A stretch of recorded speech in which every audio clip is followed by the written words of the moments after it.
Has Noah's Ark been found?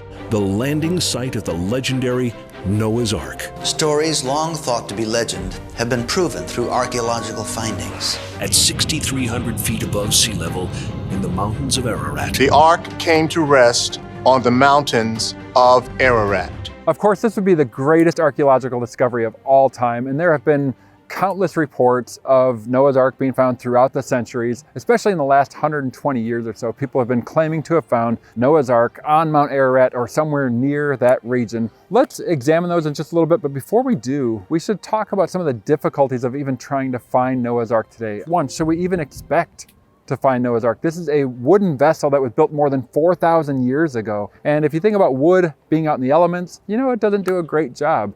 If you've ever been driving by an old barn, if it's 50 to 100 years old, that roof is already caving in. Another 100 years, it's gonna be gone because wood deteriorates. Sometimes people would say, well, but it's been petrified over the years. Well, are the conditions near the top of a mountain conducive to even petrifying wood like that? Or some people would say it's been trapped in ice because there's glaciers there. One of the problems with that is that glaciers move, and it would rip the Ark to shreds if it was there. So maybe you would find some wood, but you shouldn't expect to find the Ark intact if it was trapped inside of a glacier. There's other problems with even going to that region of the world today because of the geopolitical situation, even for the last 100 years, has been very volatile. So a lot of people have had trouble getting visas cleared to even go there. But the expeditions that have gone, they've never really found any conclusive evidence for the Ark. Not only that, the mountain that we know as Mount Ararat today is a post-flood volcano, according to our geologist, Dr. Andrew Snelling. It's sitting on top of sediments that were laid down during the flood. So this mountain came up too late for it to even be the mountain that the Ark landed on.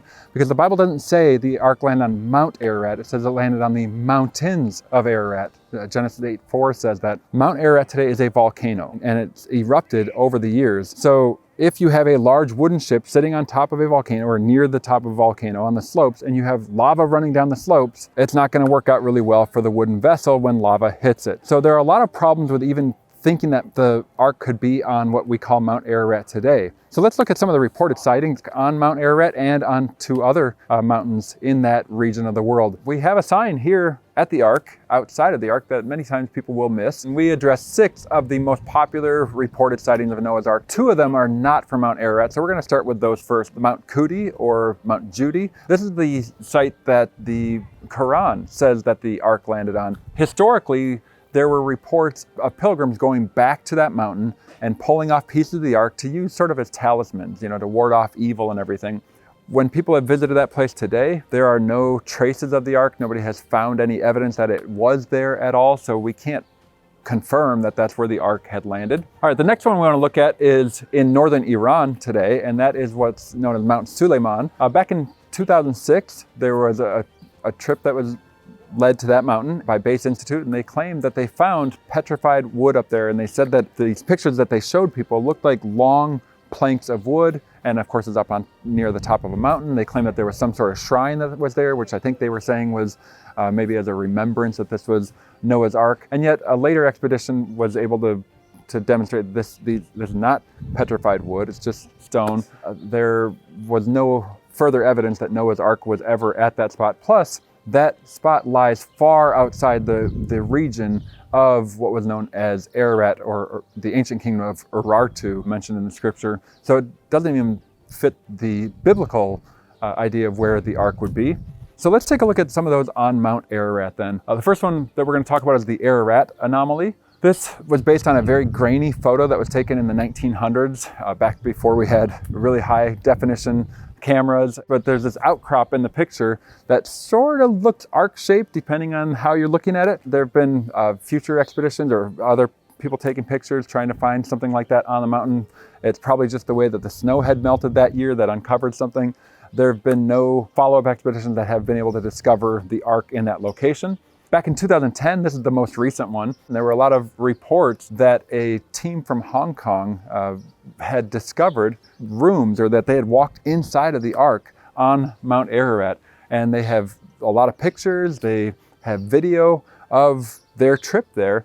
And this is an evangelistic group from Hong Kong. They said that they were led there by a guy whose name is Parachute, who took them up to the mountain, and they were able to walk inside of Noah's Ark. But there are a lot of problems with this claim, and I don't want to accuse this evangelistic group of misleading people intentionally, but it could be that they were just duped by this local person who locals say had hired them to go up and build movie sets on the mountain next to this glacier. Well, I mentioned earlier glaciers move. Those rooms have now been destroyed by the glacier moving. It does not appear in any way, shape, or form that was Noah's Ark, and that was just an elaborate setup by this guy. The most popular location as far as what expeditions have gone to is known as the Ahora Gorge, and that is this very deep chasm, about 1 mile deep off the northeast peak of Mount Ararat. Back in 1908, a young boy named George Hagopian claims that his uncle took him up the mountain one day.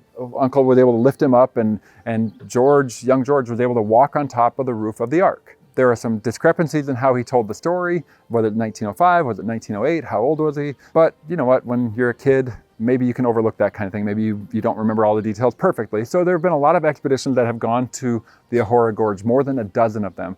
And they have searched all throughout this area, and none of them have found any convincing evidence that Noah's Ark was at one time or is still in the Ahora Gorge. There's times where people report that, well, maybe just they found half of it sticking out and the other half broke off. But again, the reports, the expeditions that have gone there, they've never found anything conclusive like that. By far, the most popular site that we hear about, it gets picked up in the media every year or two, is that the Ark was found about 75 years ago on Mount Ararat, or about 15 miles from the peak of Mount Ararat, at a site known as the Dura-Pinar site. There's this geologic formation that sort of looked arc-shaped there.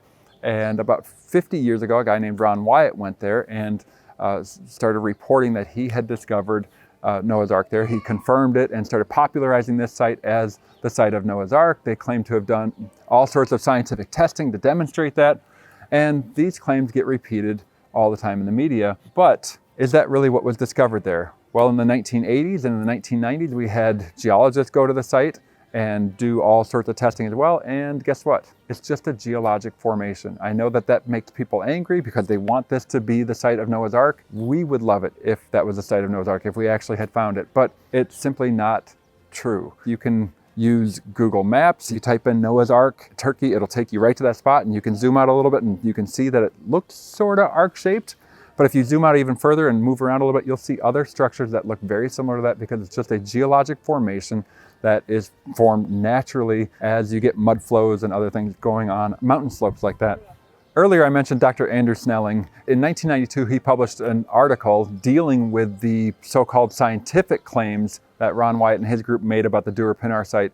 And it goes by point by point by point, showing that those things have not survived scrutiny when you had scientists go there and test the various things at that site. We can rule out the Dura-Pinar site as being Noah's Ark. It is truly just a geologic formation. And it's an important reminder for us as Christians that just because we really, really want something to be true, it doesn't mean that it is true just because somebody that seems to be reputable or somebody that seems to be trustworthy claims that it's true. We still need to confirm everything. We need to check everything against Scripture. And when they're making these claims about science, we need to use science and try to confirm those things. We should have some sort of a healthy skepticism toward these things, but we still want to check and verify, because it truly would be an amazing thing to find Noah's Ark. We just don't believe that that's happened to date.